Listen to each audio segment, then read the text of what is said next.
Main sunduk, saya tangkap bentar lagi dan penangkapan besar-besaran. Saya nggak peduli di belakangnya siapa. Di belakang saya presiden yang paling tinggi kan ya paling tinggi di sini. Pasti beres. Di balik layar pemerintahan Indonesia ada gemuruh yang tak terlihat oleh banyak mata. Terkadang ketika langit ekonomi tampak cerah, angin kencang datang tanpa pemberitahuan. Menko Purbaya, seorang figur yang tenang namun tajam, baru-baru ini memberikan sinyal yang sangat mengejutkan. Apa yang sedang terjadi di balik pernyataan tegasnya?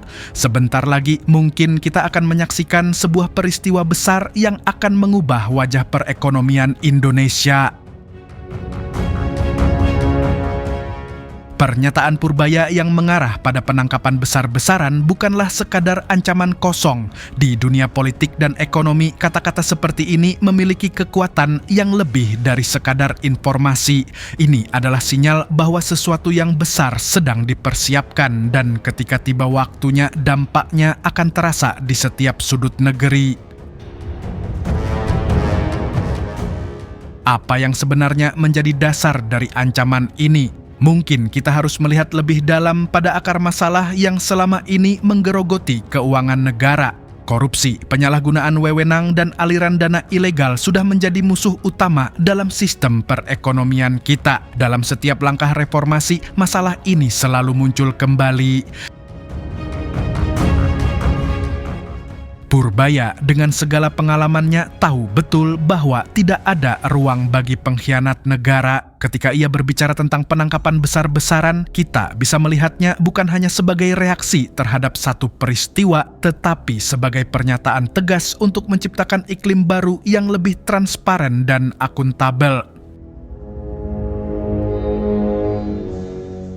Namun, langkah berani ini tentu tak akan mudah, sebab dalam dunia politik Indonesia banyak pihak yang memiliki kekuatan besar, baik itu di sektor bisnis, politik, maupun dalam jalinan hubungan internasional. Menko Purbaya harus siap menghadapi rintangan besar. Ia tak hanya berhadapan dengan individu, tetapi juga dengan sistem yang sudah terlalu lama terlindungi.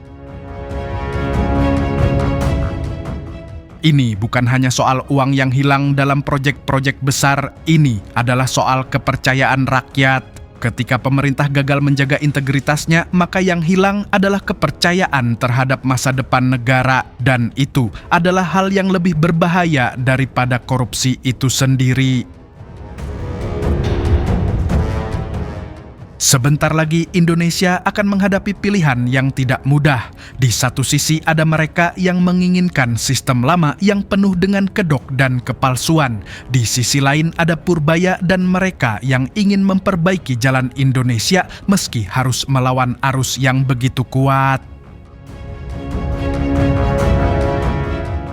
Penangkapan besar-besaran ini bisa jadi adalah titik balik, sebuah momen yang akan menciptakan sejarah baru bukan hanya dalam bidang ekonomi, tetapi juga dalam politik Indonesia. Jika berhasil, ini akan menjadi tonggak bagi Indonesia untuk melangkah ke depan dengan kepala tegak, membebaskan diri dari jeratan korupsi yang telah mengikatnya begitu lama. Banyak yang mempertanyakan apakah langkah ini akan berhasil, apakah Purbaya mampu menghadapi sistem yang telah lama berakar, apakah ia akan mendapat dukungan yang cukup untuk menjalankan misinya.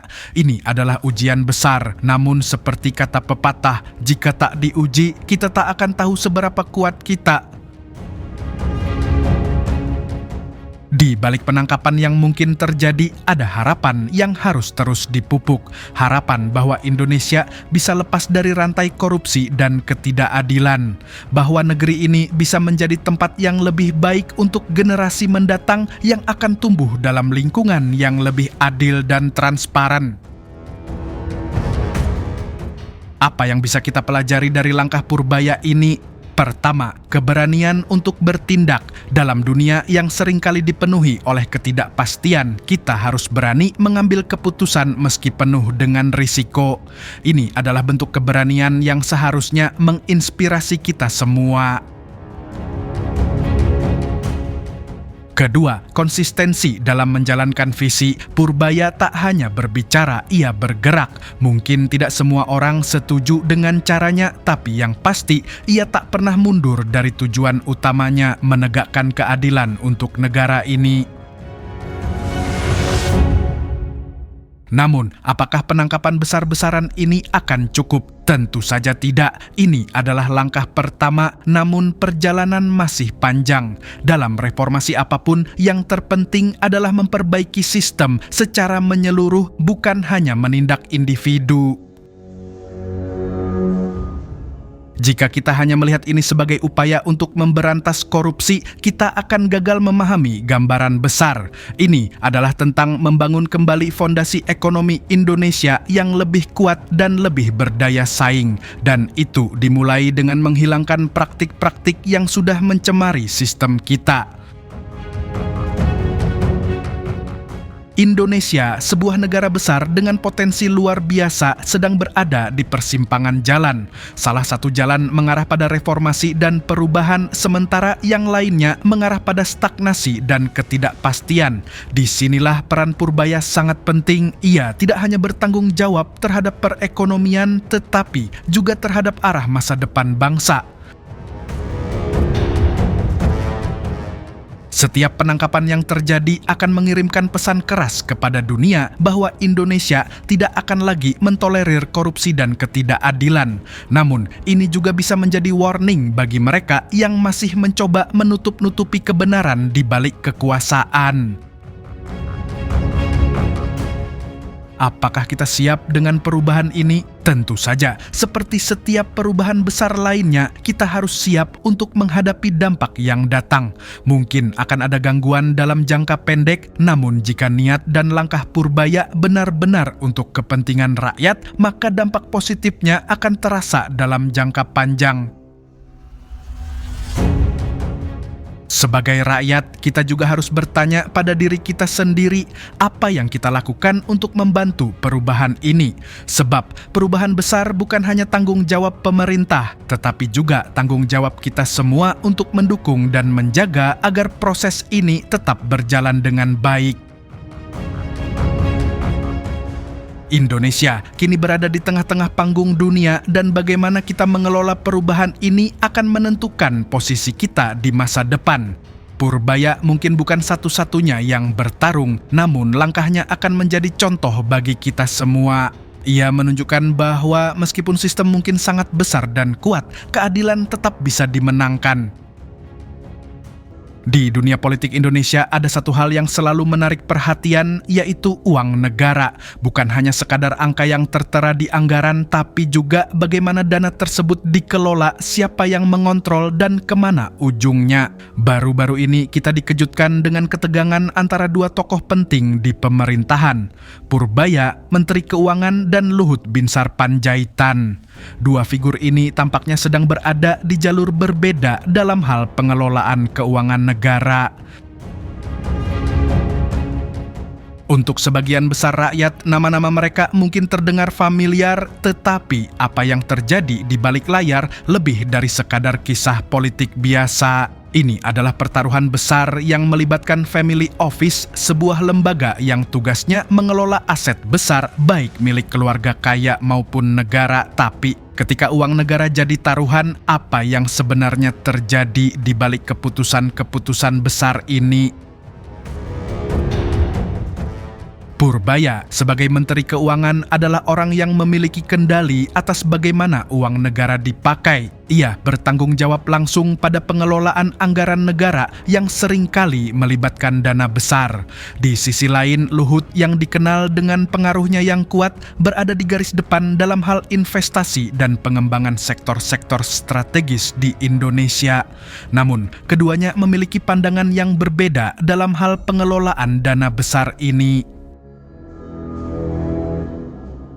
Purbaya merasa bahwa pengelolaan dana negara harus dilakukan dengan transparan dan akuntabel. Tidak boleh ada ruang untuk penyalahgunaan atau korupsi. Di sisi lain, Luhut berpendapat bahwa Indonesia membutuhkan cara-cara yang lebih cepat dan efisien dalam menarik investasi, termasuk melalui pembentukan family office. Tapi disinilah masalahnya, apakah dana negara harus dikelola dengan cara yang lebih terbuka dan berbasis akuntabilitas, ataukah harus lebih berorientasi pada investasi besar dengan model-model yang lebih tertutup?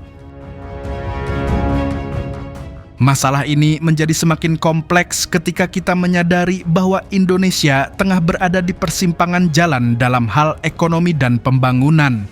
Negara ini membutuhkan dana besar untuk infrastruktur dan sektor strategis, tetapi di sisi lain ada pertanyaan besar tentang siapa yang benar-benar mengendalikan dana-dana ini. Ini bukan hanya soal politik, tapi juga soal kepercayaan rakyat terhadap sistem yang ada. Luhut sebagai tokoh yang punya pengaruh besar lebih menekankan pada pengelolaan dana dengan cara yang lebih inovatif, bahkan dengan model yang lebih tertutup. Salah satu konsep yang diajukan adalah pembentukan family office yang bisa mengelola dana-dana besar tanpa terlalu banyak campur tangan politik. Tetapi ini menjadi masalah ketika Purbaya sebagai orang yang paling tahu tentang keuangan negara melihat potensi risiko besar dalam hal transparansi dan akuntabilitas. Namun, tidak bisa dipungkiri bahwa Indonesia memang membutuhkan langkah besar dalam hal pengelolaan keuangan negara. Keadaan ekonomi yang belum sepenuhnya pulih pasca pandemi mengharuskan pemerintah untuk berpikir jangka panjang. Family office mungkin bisa menjadi jalan keluar dalam mengelola dana negara untuk investasi strategis. Tetapi jika tidak diawasi dengan ketat, bisa berbahaya. Kita harus berpikir keras apakah model ini akan membawa manfaat atau malah menguntungkan segelintir orang saja. Seperti yang kita lihat di dunia korporasi, pengelolaan dana besar memang sering kali melibatkan banyak pihak dengan kepentingan yang beragam. Namun, ketika ini menyangkut keuangan negara, maka transparansi adalah hal yang tak bisa ditawar. Lantas, siapa yang akan menjamin bahwa model ini tidak disalahgunakan? Perdebatan ini semakin tajam ketika kita menyadari bahwa Indonesia dengan segala potensi sumber daya alamnya belum sepenuhnya memanfaatkan kekayaannya dengan baik.